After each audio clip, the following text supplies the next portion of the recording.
Puma Gas. Naam, Puma Gas. Puma Gas. Yeah. Twende moja kwa moja magazeti ya Tanzania leo yameandika nini? Kwa kwanza tuanze na tuunganishe ziara ya Mheshimiwa Rais huko Angola. Lakini vile vile tutaiunganisha hii na kampeni yake au kampeni ya Tanzania kumuunga mkono Dr. Janabi, okay. WHO.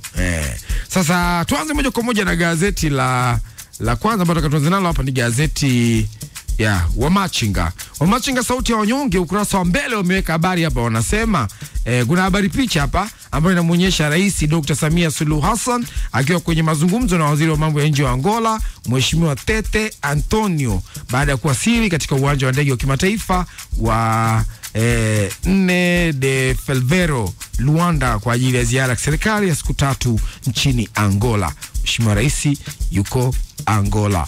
Lakini vile habari nyingine ambayo naiona hapo kwenye gazeti la Mwanahabari, anaonekana Rais Dr. Samia Suluhu Hassan akiwasili katika uwanja wa ndege wa kimataifa huko Luanda kwa ajili ya ziara ya serikali ya siku 3 ambayo imewekwa kwenye gazeti hilo la Mwanahabari. Gazeti jingine ambao ameweka ziara ya Rais Samia ni Uelekeo, anasema Rais Samia mwagiwa pongezi. Hiyo nalo limewekwa kwenye gazeti la Uelekeo. Haya, ingine wapi? Samia na Angola. Sawa. Twende, tuanze hapo. Kama tujaenda kwenye kuomba kumuombea kura Janabi WHO. Okay. Mheshimiwa Rais Samia. Mheshimiwa Rais Samia kama ambavyo awali umetangulia kusema, amealikwa kwa ziara ya kikazi kule nchini Angola na atakuwepo huko kwa siku 3, lakini ziara yake hiyo atazungumzia masuala mbalimbali ikiwepo kudumisha ushirikiano, fursa za kibiashara, lakini pia ataweza kuzungumzia mambo mbalimbali ya diplomasia. Tunafahamu kwamba ziara za Dr. Samia Suluhu Hassan anapokuwa katika nchi mbalimbali anakuwa anazungumzia masuala mengi, lakini ikiwemo swala la uwekezaji, na tunafahamu sasa hivi nchi yetu inafunguka katika swala zima la uwekezaji katika masuala ya nishati, lakini pia tukumbuke kwamba tuko katika ajenda ile ya masuala ya matumizi ya nishati safi.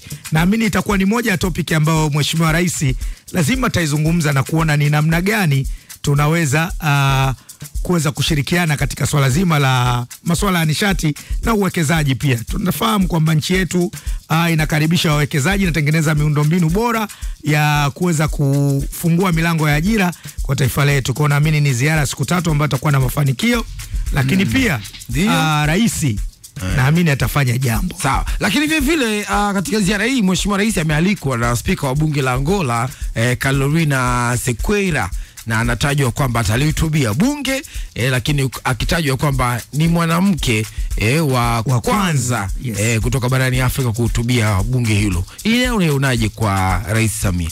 Nafikiri inaongeza credit kwa taifa letu, lakini pia kwake yeye mwenyewe kama rais. Ni kwamba mwanamke wa kwanza anakwenda kuhutubia bunge la nchi ya Angola. Kwetu sisi ni fahari, na inaonyesha ni namna gani ambavyo tumepata kiongozi mwanamama ambaye ana weledi mpana na anaaminiwa na baadhi ya nchi ambazo ni kwa mara ya kwanza anaenda kuweka hiyo historia. Kwa hiyo tuna kila sababu ya kujivunia kama Watanzania, lakini tuna kila sababu ya kuwafanya kina mama wajiamini na wasikate tamaa kwamba wanaweza. Sawa. Ziara hiyo inalenga kukuza na kuimarisha zaidi mahusiano ya kihistoria na kindugu kati ya Tanzania na Angola, lakini vile vile kwa mujibu wa taarifa ambayo imetolewa jana April 6 na mkurugenzi wa mawasiliano ya Rais Ikulu. Unajua nini mkurugenzi wa mawasiliano ya Rais Ikulu?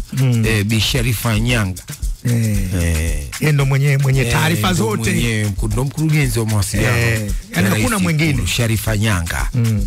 Ziara hiyo ni kufuatia mwaliko wa rais wa nchi hiyo Joao Lourenço. Sawa, basi kila laheri na Sharifa Nyanga, hamna neno, namba yako ninayo.